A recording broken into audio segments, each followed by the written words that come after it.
It okay? Yeah. Okay. Seal of approval? No, are The we last- on now? Yeah, we're on. And I just want to tell you that. And by the way, with this new phone, crystal clear. Wow. Doug got a new nothing. phone. Can you believe that's it? Like, Somebody asked in the last Periscope with Tom Loeffler. He asked, "What did I upgrade to?" I had an iPhone 5C, yeah. and this is an iPhone 7 Plus. Yeah. Took you I a thought about getting the 8, the glass one, but then I was like, nah. It I'll took break you a while, Dougie. Took me a while. I'm so proud of you. Look at that. Yeah. All my contacts are gone. So, but whatever. I have a few. So last week I was saying I had so many people contact me about you. I mean, you. All I care about is Dean Hamilton. If Dean Hamilton was impressed, then I'm walking around with a smile on my face the rest of the day. I'm serious. He's your biggest And fan. shout out to his fighter, Ruben Villa the fourth. Yeah, I saw who got a win last night. Ruben Villa. I saw. Did you? RV4. I didn't see his fight. I'm gonna watch it, but apparently people online have been praising this kid. They're very He's good impressed with his level of competition Yeah, so far. and he's a Salinas kid from Salinas, right? Yeah. He stepped up here. I got you, Doug. Okay. He stepped up his competition rapidly, and he's fought guys with a lot of experience. And a lot of the guys in the That's UK. how you learn, right? Yeah, a lot of the UK fans were writing me yesterday, very impressed with the progress of Ruben Villa. Well, what a boxing world we live in now. We're Yeah. like a guy who's like 6-round level. Yep. Just in the Southern California area, or actually, the California area, because Salinas is north, has got fans in the UK. Yep. That's amazing. And he won every second of every round. Fighting guys with a lot more Yeah, experience. this was his 100th fight. The other guy. So he's really good. So I have a few questions. So Doug. Coach has questions for Doug. Write in if you guys got anything. Okay, so I'm going to give you this first one. This is a guy whose birthday is tomorrow. He was born October 23rd, 1950. Okay? Wow, he's like my dad's age. So he was not a boxer. Ah. He was a great guy. He lived out here. He went to UCLA.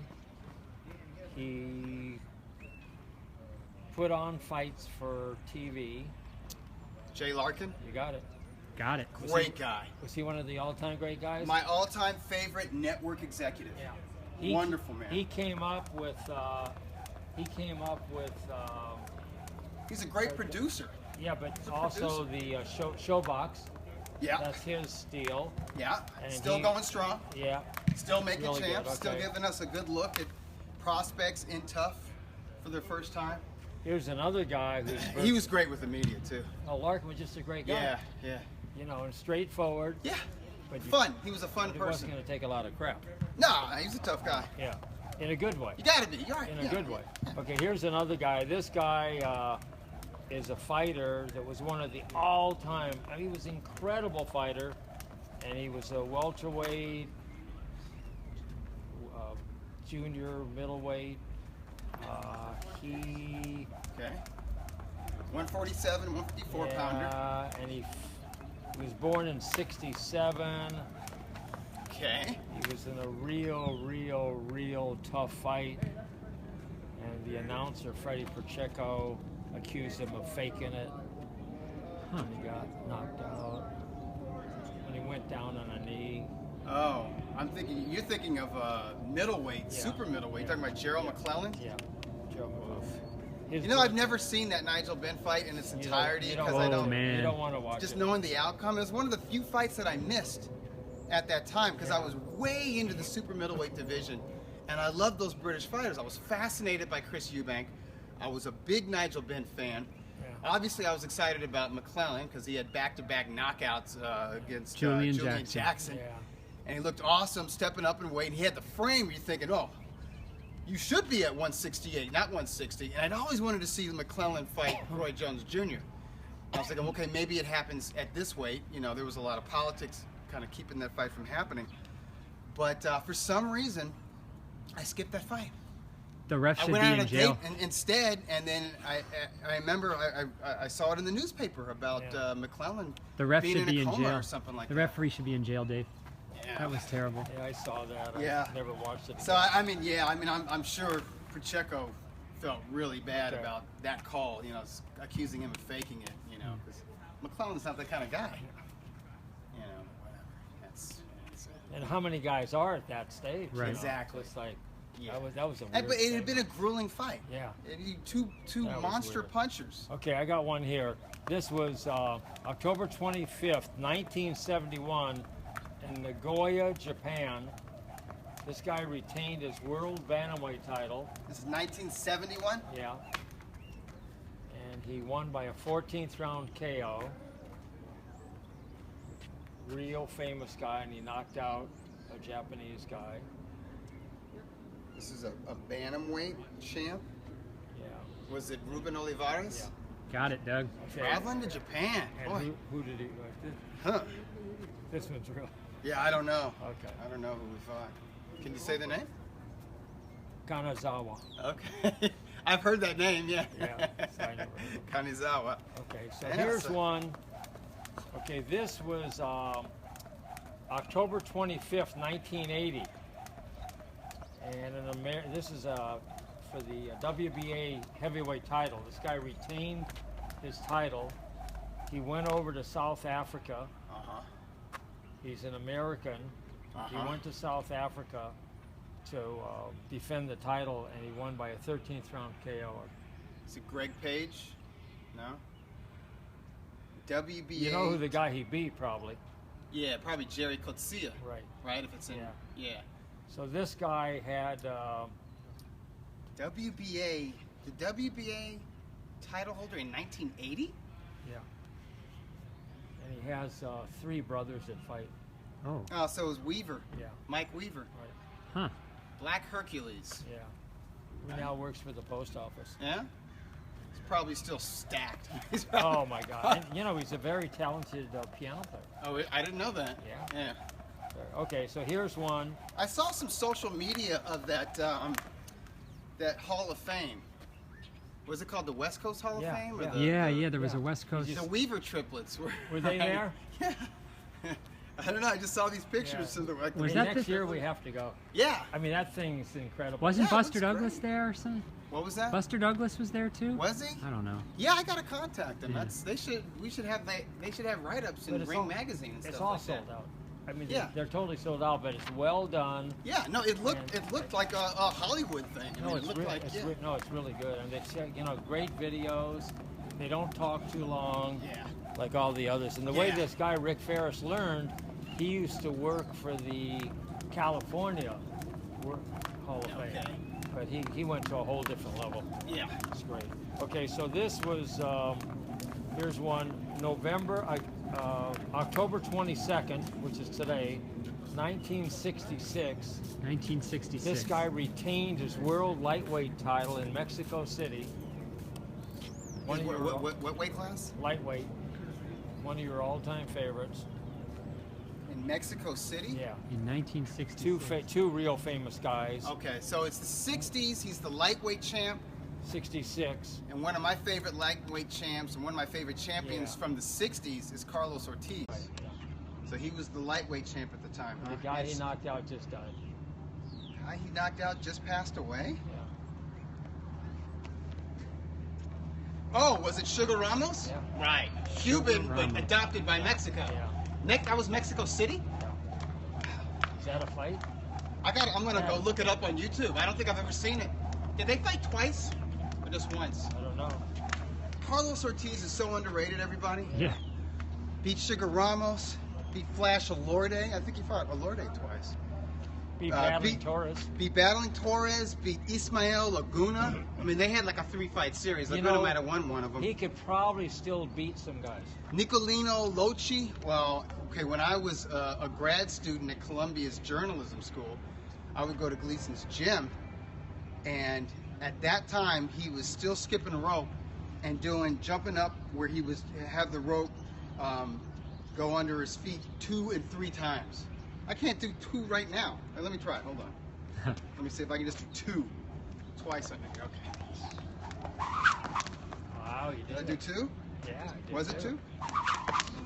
2? Okay, so he's an old man. He's doing it with 3. Yeah. Wow. It's like 1992. It's muscle memory. Yeah. That's what it is. Oh yeah, no. And once he starts hitting the bag, Yeah. it comes alive. Because there was a guy named Martin Snow who was training me, and whenever Snow was one of these guys, was like he was like a personal trainer. So he had some big time clients. He did boxing classes, like with the Ivy League schools. You know what I mean? And the Wall Street folks and all that. So when he was busy with that stuff, Ortiz would train me. He would have me just do what he used to do back in the day. Yeah. Huh. That's like Hit having, the bat. That's like having Babe Ruth. Exactly. Yeah. It's like those baseball fantasy camps, right? Yeah. That's what it was to me. Like, oh my God. Oh my, that is incredible. Yeah. Holding the heavy bag, and it's like. Okay, wow. I'll give you this one. That was at Gleason's gym. Okay. This was October 21st, 1973, in Brazil. Wait, what was the year? 1973. This guy retained his WBC featherweight title with a 4th round knockout. Both guys are famous. It's a featherweight title. In Brazil. WBC. So you know who the Brazilian in Brazil, and it's 1973. Yeah, so you know the Brazilian. The Brazilian's got to be Eder Hofre. Right. Or is it Jofre? Yeah. Whatever. Either. Eder Hofre. Right. Yeah, great bantamweight featherweight champ. And who did he knock out? He knocked out somebody. Did he win the title? No, he With retained this- it. He retained it. Was the guy he knocked out a famous fighter? Yeah. Was he a Mexican fighter? Was he Latino? Oh, he's Latino, but I'm not exactly Is it sure where he Vicente was from. Salvador? Yeah. Yeah, he's Mexican. Yeah, you got it. He's kind of underrated, but he was like one of Mexico's first Yeah, he was. standouts who was like an amateur standout, I think. So- Vicente Salvador. He's in the whole. Both those guys are in the whole thing. I got one more. Okay. I gotta go. Yeah, I gotta take this damn jacket. It's nice out here, isn't it? Phew.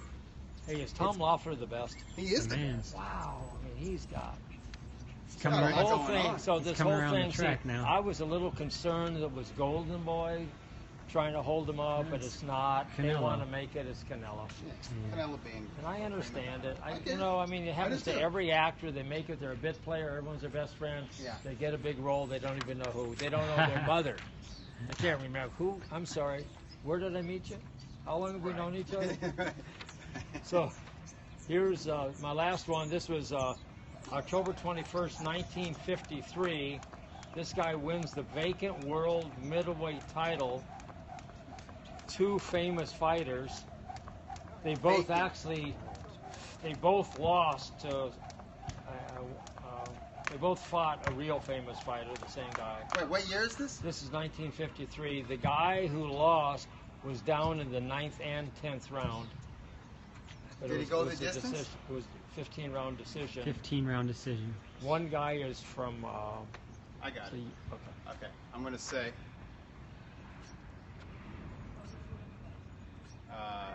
Is one of them Carl Bobo Olsen? Yep. And then the You know other the guy You know the other. is he British? Randy Turpin. Yeah. Both in the Hall of Wow. Now that is that good? Fame. Now I was gonna Is that- say it's Bobo Olsen, Kid Gavilan, Yeah. because Gavilan also fought twice, Yeah. lost twice to Ray Robinson. But I think Gavilan was like one of Bobo Olsen's title defenses. But Turpin That one- beat Ray Robinson. He did beat I him know. and then got knocked out in the Yeah, rematch, but yeah. he was giving Robinson hell in the rematch and cut Robinson. So to where they anyway- were going to stop the fight, so Robinson had to go out there and knock him out. So Dean, did he come through?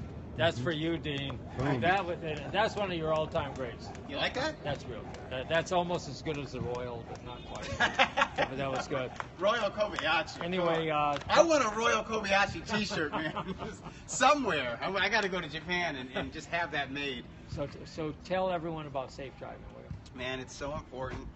It's so important not to drive distracted, not to drive angry, not to drive aggressive, not to be in a hurry. Just be within yourself. You don't even need the radio on, really. I mean, if you want music, okay, fine. But you don't need the phone. You really don't. And you kind of have to wean yourself off the habit of it, because the smartphone is part of us now. You have and to. it's a habit. You have to program yourself into Yeah. safe driving. Yeah. So you have to visualize it. When you get in that car, you just take a deep breath, you visualize safe driving, and you really have to do it. It's really important. But the other thing is, you want to be about everything. You want to be positive. It all works out better. You don't want to be a downer. You got to look at the bright side of everything. Everything works out. You don't want to be mad at anyone. Just be cool. You know, and it gives you, you know, you got to work out a little bit. So you got to eat properly, you got to work out a little bit, and you got to really think about being positive, because it is everything. And it'll get you a lot of places, and being negative will get you a lot of bad places. So anyway, Dougie, I can't believe it. You Okay. know, Not you know, 100%. Which one did I miss? I missed something. The only one you missed was naming the Japanese. Oh, is that it? Yeah. No, it is. It's really, it's frightening. So We'll Coach get is that. traveling this week, but we'll see about next week. But Yeah. You might be maybe back next Sunday? I might be back. we'll see how it I'm not goes. sure yet. We but, got Anthony Joshua, Katie Taylor, another fight in the WBSS. Is that the biggest fight on Saturday? Is from Wales? That's It's Joshua It's to come? Joshua. That's it. All right. Yeah. And Showtime's going to show that live, right? So it'll Showtime be in will the show. afternoon. I don't know if I they're like that. showing. I hope they show Katie Taylor, but I know they're showing Joshua. Okay. Kalyafai is on the undercard. I'm really looking forward to watching Really him. looking And he's forward to fighting that. a Japanese dude, right? He's fighting Yeah. a Japanese guy who's Yeah. 24-0. Yeah. Show Yoshida. So, Yeah, It's yeah. supposed to be good. So we'll see what happens. And thanks, Coach. Peace and out. Peace.